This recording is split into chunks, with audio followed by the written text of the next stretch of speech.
Pag may mga, pag kumain kayo, may mga nangyayari dyan sa bibig niya pala. No? So, there are juices, digestive juices, and then digestion already starts. So, once na mayroon yung mga nasisikrit na mga digestive juices, even when it enters the mouth, you start to salivate. Hindi po ba?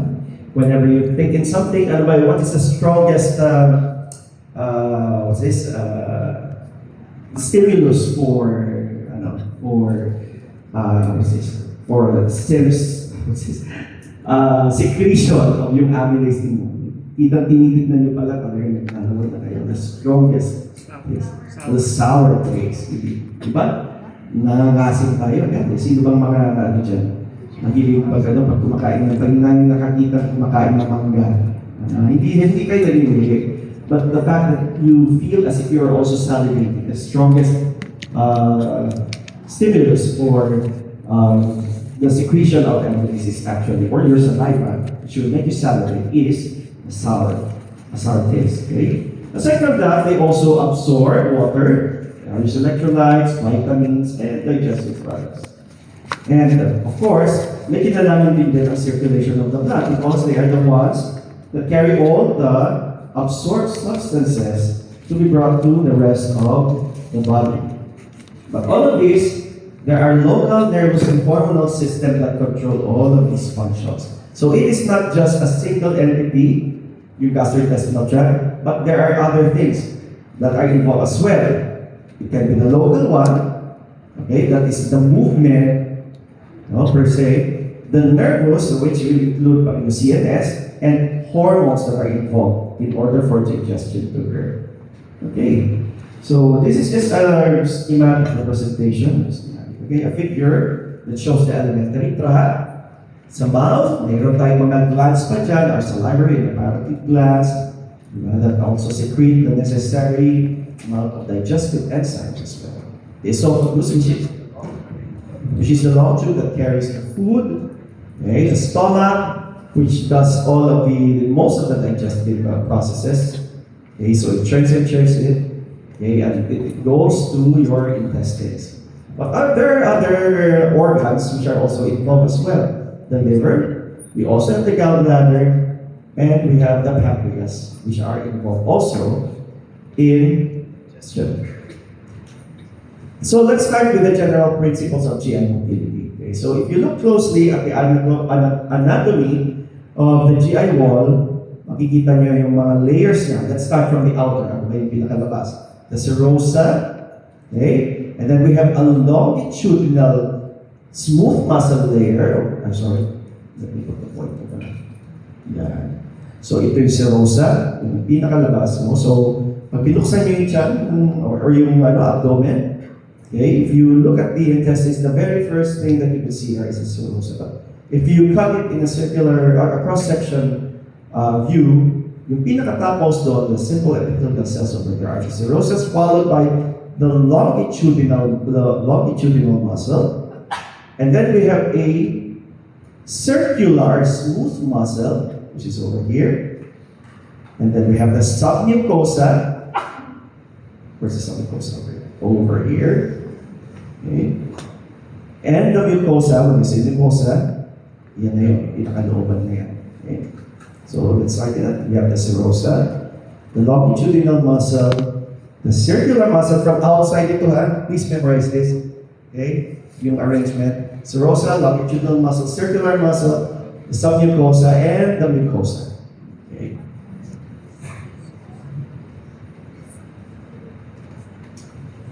Okay. So these are just what the muscles look like. As you can see, they are intertwined with each other. Okay? And they are connected with autonomic neurons. Okay, so that's why may kinalaman ang neural control sa paggalaw ng ating mga bituka. So once they get contracted, ganyan ang itsura niya. You can see the dense structures of the muscles over there.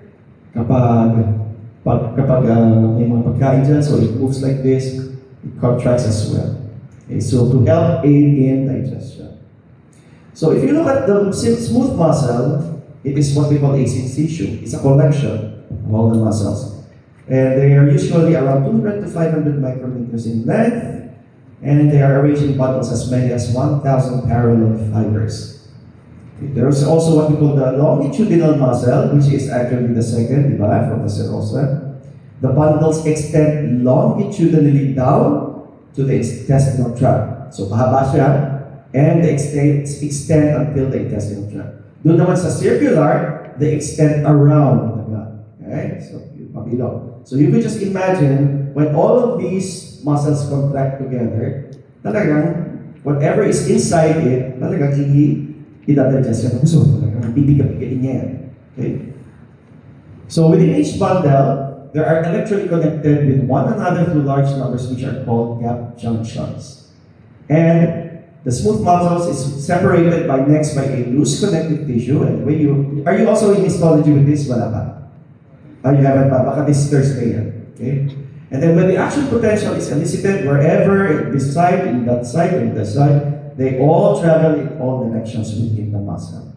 Kaya, one muscle is stimulated, then the rest will also follow as well. Okay, there is what we call an electrical activity of the GI smooth muscle, and there are two types. Okay, they are usually continual and slow, and then the intrinsic electrical activity of the membranes of the muscle fibers have two types: the slow wave, which is yung mga regular na gumagalaw, and the spike potential. Okay, isa-isahin natin yan. When you say slow waves, it is the rhythmic contraction of the smooth muscle membrane. So there is a rhythmic contraction, up and down, and so forth. Yeah. When you say undulating, ganun lang. It is actually in the resting membrane potential. And usually their intensity is only 5 to 15 millivolts and around the frequency of 3 to 12 per minute. Yun yung mga naririnig ninyo. Pag inoscopic yun siya, yung may maririnig kayo mga sounds doon sa loob ng inyong mga bituka. It's being caused by it. Now, if the heart has an SA node as a pacemaker, dito naman sa ating GI tract, we have what we call the interstitial cells of Kegel, kahal, okay, which acts as the pacemaker. But remember that these slow waves do not cause muscle contraction. They're to move basta they just produce movement to the GI tract. Okay? But they also, in between, develop what we call intermittent spike potentials. Now, the spike potentials are what we call now the true action potentials. Because what happens? They become more positive. Yeah? The membrane potential becomes more positive. And then the higher the slow wave potential rises, the greater the frequency of the spike potentials. That's a negative, and that's 40. Okay, so what are the factors that depolarize the membrane, which make it more excitable? If you will review yung inyong membrane physiology, okay, remember that there is also a point wherein the stretching of a muscle will cause depolarization. Mas mag-excite yan. So, what are the things that will make the muscle stretch? Pag may kinain kayo, may pumasok dyan, anything that will stretch the muscles of your gastrointestinal tract will depolarize the membrane. Second, if it is stimulated by acetylcholine released by the endings of the parasympathetics. So, tandaan nyo yun, pag gumalaw, depolarization, parasympathetics. And aside from that, several hormones also are stimulated to be released for membrane depolarization to occur.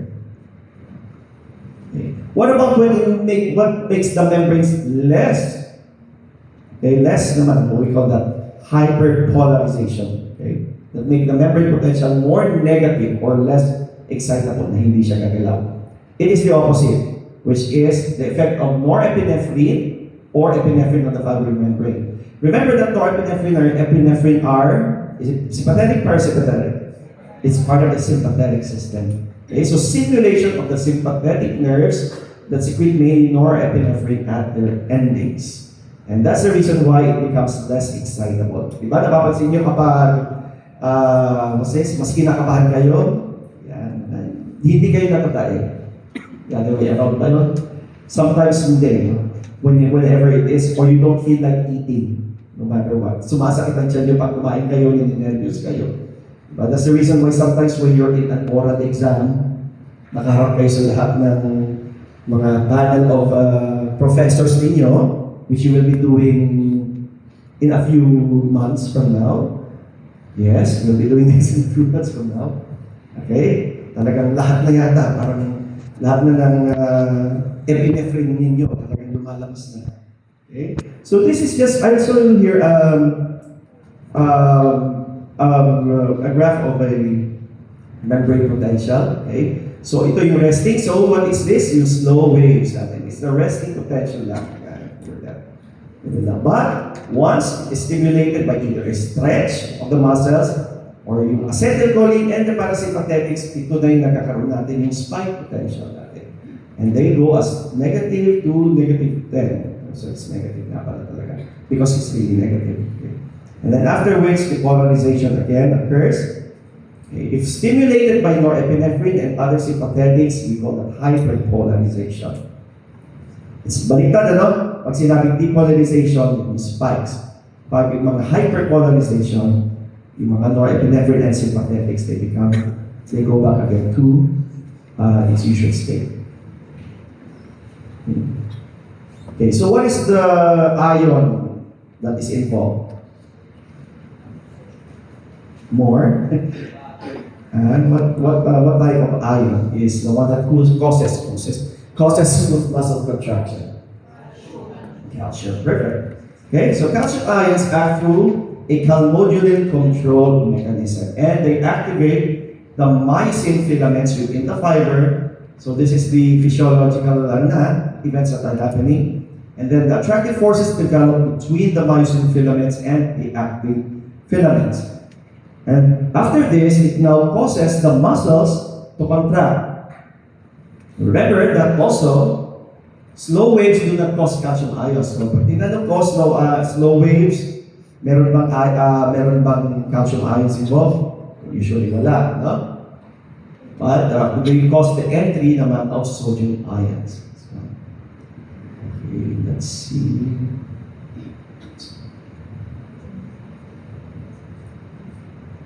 A moment.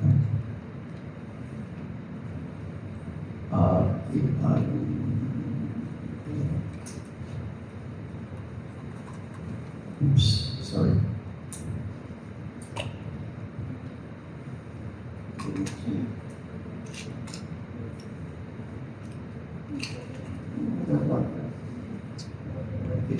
So this is just an example of it. Okay, so papasok ka ng calcium. Things are right there. Okay. So all it needs to do, together with the neurotransmitters, once calcium binds there to calmodulin, it will now produce that spike potential that is necessary. Pag papasok na dyan yung calcium, okay, it stimulates now the cytoplasmic reticulum in order for that to be released. And at the same time, either a stretch or anything anything such as that of the parasympathetic system is enough for calcium gates to be able to open this one and produce that spike potential necessary.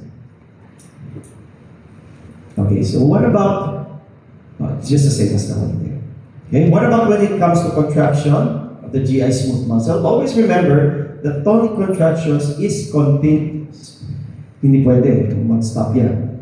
Okay? Either increases or decreases intensity but is always continuous. It could either be caused by a repetitive spike potentials or it can be caused by hormones that bring about by partial depolarization, or it could be caused by a continuous entry of calcium ions into the interior of the cell, okay, but not associated with changes in membrane potential.